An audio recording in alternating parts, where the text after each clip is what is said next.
Hello, my name is Linda Addison. I want to welcome you to our every other Wednesday afternoon Ladies Club. And in our group today, we have the ages between 45 and 55 years old, which is a great group. We have 35 people in here today. And I think it's a little bit warm in here, so it must be hot flashes. I don't know. I want to talk to you about poverty and poverty in the United States, poverty in our communities. And so in the U.S. Census, it states that millions and millions of American people are in poverty today. And they have put this report out that has just increased over time.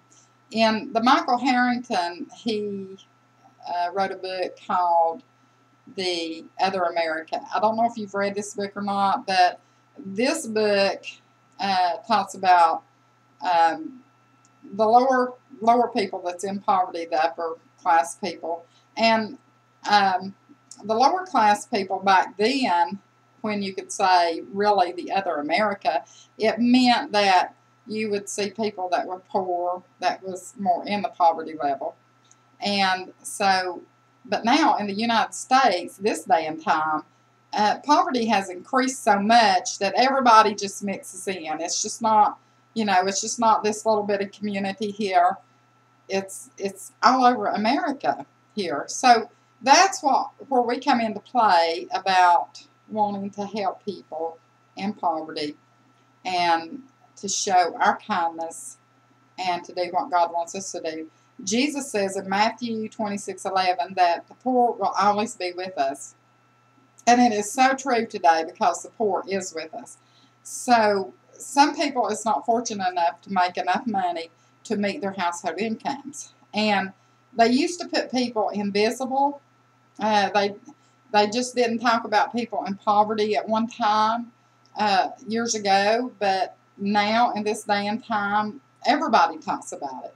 So we want to be able to help the elderly, the children, the young people that need our help here. People that don't have enough income to support their family, their household needs, and maybe not even be able to pay a light bill.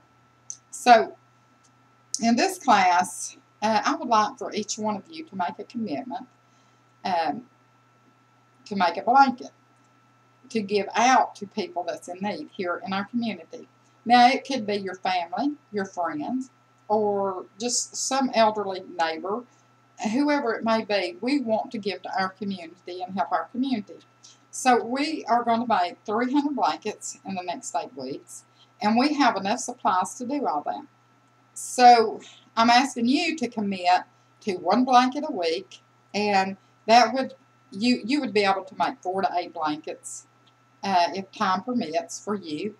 And so I want to show you a sample of the blanket that I've made that I'm going to give out to someone that's in need here today. And this blanket is just something that I just put together, and I put it together in about 3 days. And this blanket has ruffles. It's more for a little girl or ladies, or a lady. But I want you to know that every time that we do something for someone, it's going to help them that's in need. There may be someone out there that can't pay their light bill this winter. So by giving them this blanket, it may be their whole source of keeping warm. So I would ask each one of you to make your commitment tonight. Let God bless you as you will bless others, making blankets for people in our community. And I want to thank each one of you that's come out today that has showed an interest. And I want to encourage you that God will bless you, and that you will be blessed as you take these blankets around to people and give these blankets out. So just think about this. As you're making a blanket, think about someone that is in need, a child or someone that's elderly, or maybe it's even your parent or some family member that you have. So if you will just think about this and think of how God wants you to give and how that He wants you to lend that helping hand to each and every person in our community. So God bless each one of you, and I thank you for coming today.